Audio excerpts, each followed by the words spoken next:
आप देख रहे हैं महाराष्ट्र खबर 24.com।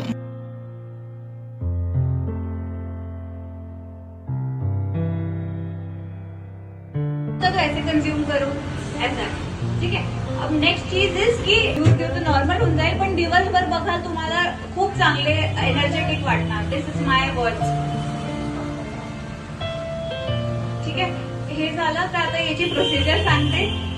मी आता 3 लोकांसाठी बनवलं आहे। ते 1 किलो करेला घेतला आहे, अजून खूप सारे नीमचे पत्ते घेतले आहे, त्याचं गाढा पेस्ट बनवलेला आहे। तर त्याचं असं काही परफेक्ट क्वांटिटी नाही असं की एवढीच क्वांटिटी यूज करायची एवढी करायची, आपल्या हिशोबाने करायचं आहे, पण रोज डेली